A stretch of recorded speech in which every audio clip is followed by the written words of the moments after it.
माता की मित्रों, हम मेष लगन में ही ग्रहों को अलग अलग ग्रहों को बैठा के उन्हीं के पाठों को समझने की कोशिश कर रहे हैं कि मेष लगन में अलग अलग ग्रह अलग अलग स्थान और राशि नक्षत्रों में बैठ के हम लोगों को कैसे फल प्राप्त करवा सकते हैं, उसी की बातें कर रहे हैं और उसी के अनुसार हम लोग फलों को जानने की कोशिश करते हैं।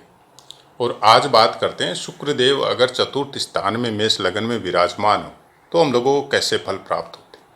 जैसा कि जब मैंने शुरू में पाठ चालू किए थे लग्नानुसार ग्रहों को जानने के, तब मैंने आपसे दो चीज़ों का वादा किया था कि जब तक ये पाठों का समापन होगा तब तक आपको दो बातें कन्फर्म याद हो जाएगी, जिसको देखने की ज़रूरत पुस्तकों में आपको नहीं पड़ेगी। एक तो अंशानुसार बल, कौन से ग्रह सम और विषम राशियों में किन अंशों पे बैठ के किस तरह बली होते हैं। दूसरे, राशियों के हिसाब से नक्षत्र, कौन सी राशि में कौन से नक्षत्र आते हैं, कितने चरणों पे आते हैं, वो सब बातों का मैंने वादा किया था। और जहाँ तक मैं बोल सकता हूँ कि अगर आपने सब पाठों को शुरू से सुना है तो अब तक आपको ये तो याद हो गया होगा कि सम राशि में अंश के हिसाब से कैसे ग्रह बली होते हैं और विषम राशियों में कैसे होते हैं।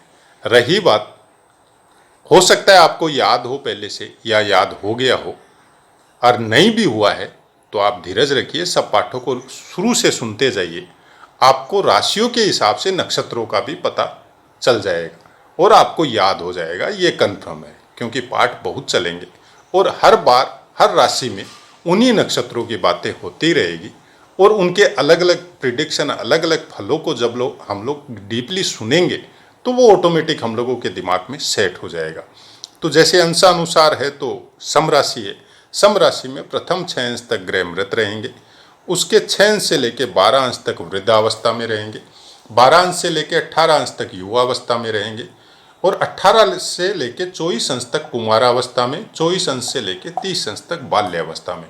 और जैसा कि नाम से ही पता है कि मृत और बाल अवस्था वाले ग्रह कुछ कम फल हम लोगों को प्रदान करेंगे और वृद्ध और कुमार अवस्था वाले हैं वो आप ये समझ सकते हैं कि 50% अपने बल के अनुसार हम लोगों को फल प्रदान करेंगे।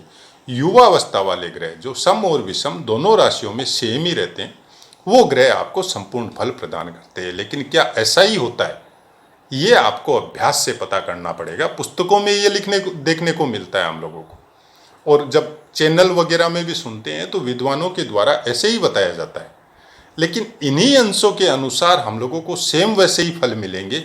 ये आपके अभ्यास के ऊपर निर्भर करता है। कुंडली का आपका लग्न कितने अंश पे है, उसी अनुसार हम लोग फलों को डिसाइड कर सकते हैं। इसलिए हम कहते हैं कि फल कथन के पहले अभ्यास बहुत अच्छा होना जरूरी है। तरह तरह की कुंडलियों पे, अलग अलग कुंडलियों पे।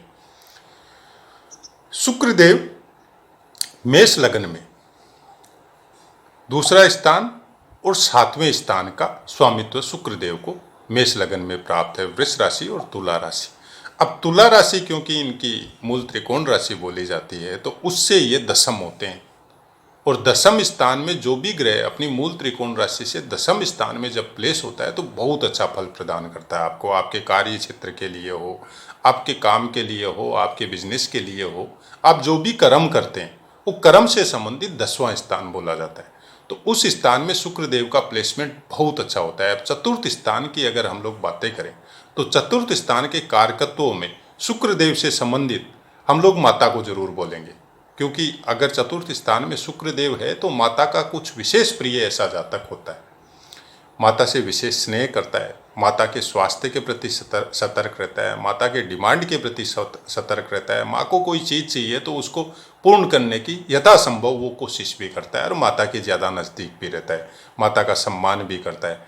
दूसरा कारकत्व यहाँ पे ये भी है कि वाहन, ऐश्वर्य, सुख चतुर्थ स्थान से ये भी देखा जाता है, उसका कारकत्व भी शुक्रदेव को ही बहुत हद तक प्राप्त है। तो अच्छे वाहनों का स्वामित्व, सुख के संसाधनों को जुटाने की प्रेरणा या प्रक्रिया ऐसे जातक करते हैं अगर शुक्रदेव चतुर्थ स्थान में हो। अपनी कमाई को ऐसे संसाधन घर में जुटाते हैं जो परिवार को, खुद को, माता को या खुद को सुख प्रदान करे, चाहे वो अच्छी गाड़ी हो, अच्छे सुख के संसाधन जो हम लोग घर में रखते हैं वो सब हो। और अच्छा वातावरण हो, घर में सुख के संसाधन भी भरपूर हो, ऐसा कुछ शुक्रदेव की वजह से चतुर्थ स्थान में हम लोगों को प्राप्त होता है। अब शुक्रदेव, सुख के, आप सब जानते हैं कि शुक्रदेव के कारकत्व में सिंपल सा वर्ड है, सिंपल सी लाइन है कि सब सुख और भोगों के कारक शुक्रदेव है। अब शुक्र ग्रह अगर आपकी कुंडली में पुष्ट है, बलवान है, अच्छी स्थिति में है, अच्छी प्लेसमेंट है, किसी भी क्रूर या अशुभ ग्रह से दूषित नहीं है, तो वो संपूर्ण भोगों को आपको प्राप्त करवाते हैं और आपका प्रभुत्व उन भोगों की वजह से सम्मान में वृद्धि की वजह से समाज में एक पूज्य आदमी की तरह आपको देखा जाता है।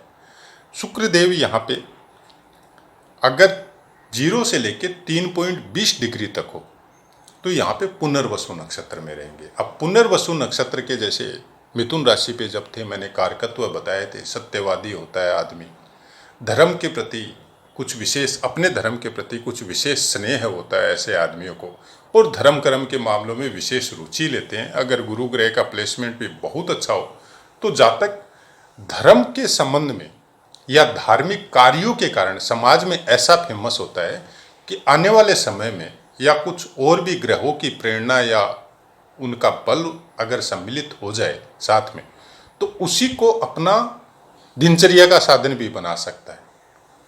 जैसे बहुत बड़ा कोई ऐसा आयोजन करने वाला इंसान हो या ऐसे इवेंट बनाने वाला या करने वाला इंसान जातक हो सकता है।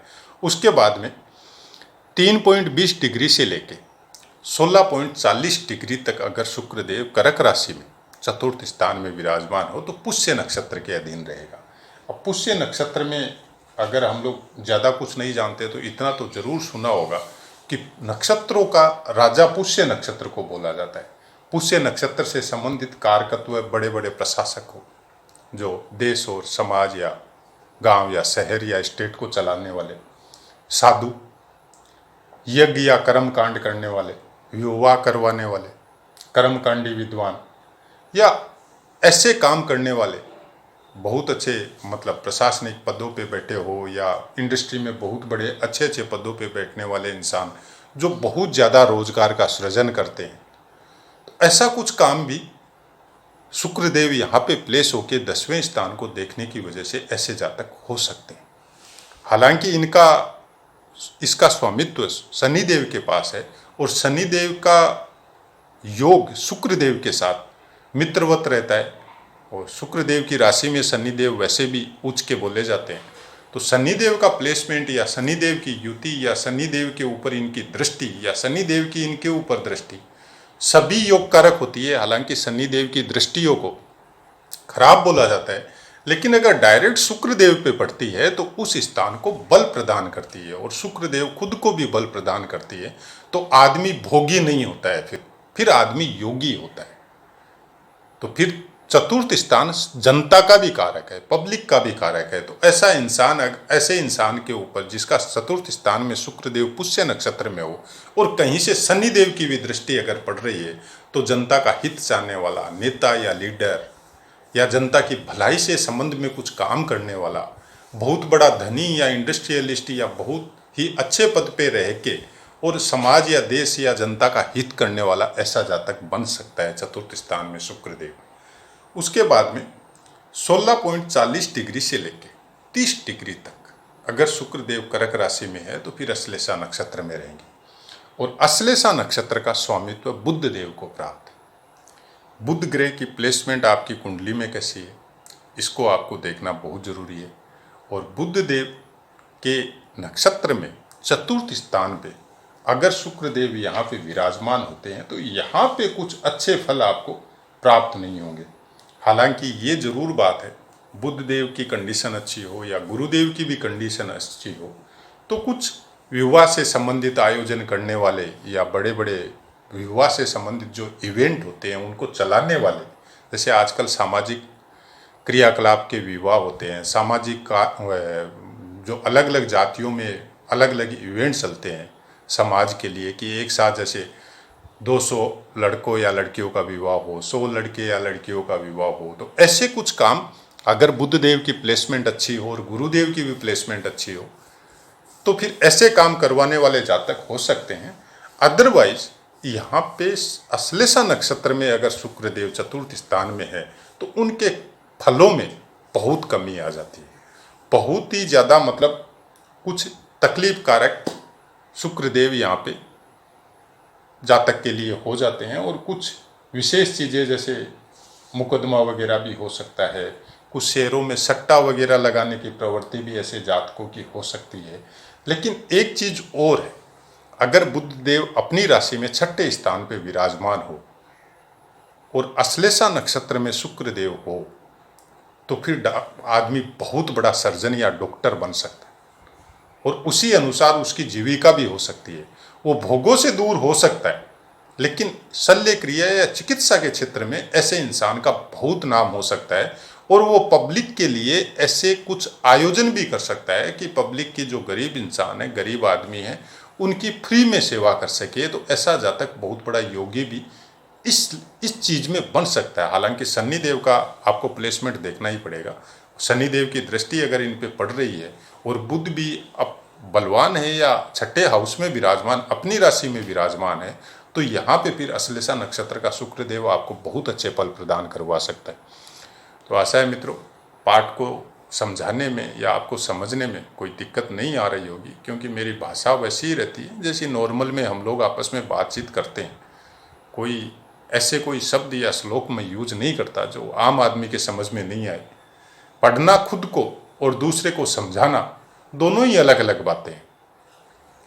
हमारा समझाने का तरीका कुछ अलग है और कोशिश यही करता हूँ कि सबको साधारण भाषा में ही समझा सकूँ, क्योंकि ग्रह हो, जन्मपत्री हो या फिर नक्षत्र हो, पीड़ादायक कोई नहीं है हम लोगों के लिए। पीड़ादायक हम लोग खुद ही है। उसके अनुसार अगर हम लोग अपनी दिनचर्या को सुधार ले, जिसके बारे में बहुत से पाठ मेरे पोस्ट किए हुए, अगर हम लोग संस्कारों के हिसाब से अपनी दिनचर्या या अपने जीवन को चलाना शुरू कर दें।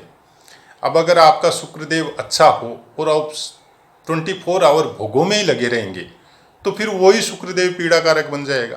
तो ऐसा ही कुछ है, जो शक्ति जो पावर आपको देता है, कोई भी ग्रह हो, नक्षत्र हो, उस ग्रह के भोग या उस पावर को अगर सदकर्मों में, सही कामों में अगर हम लोग लगाते हैं तो फिर उसका पावर वो बढ़ते जाता है। क्योंकि फिर भगवान को भी, ईश्वर को भी पता चलता है ना, इसको ये पावर दिया था लोगों का भला करने के लिए और ये सेम काम कर रहा है, तो वो फिर आपके पावर को गेन करवाते रहता है, उसमें कमी नहीं करता है।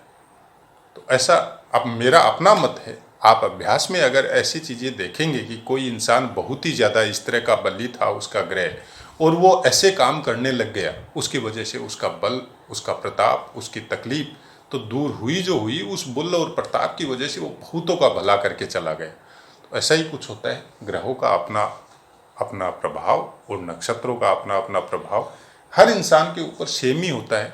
हम लोग उसको प्राप्त किस तरह से, किस दृष्टि से करते हैं, यह हम लोगों के ऊपर निर्भर है। तो कोई भी जन्मपत्री का फलादेश जब करना हो तो हमारी कोशिश यही है, हर पाठ में हम बोलते भी हैं कि आप अभ्यास कीजिए, पुस्तकों को पढ़िए, चैनल को सुनिए, चाहे मेरे चैनल को सुनिए, चाहे किसी और को, लेकिन अभ्यास जरूर करें। जब तक अभ्यास नहीं करेंगे तब तक ज्ञान पुष्ट नहीं होगा। और उसको बल देने के लिए, अपने ज्ञान और बुद्धि को बल देने के लिए अभ्यास सबसे ज़्यादा जरूरी है।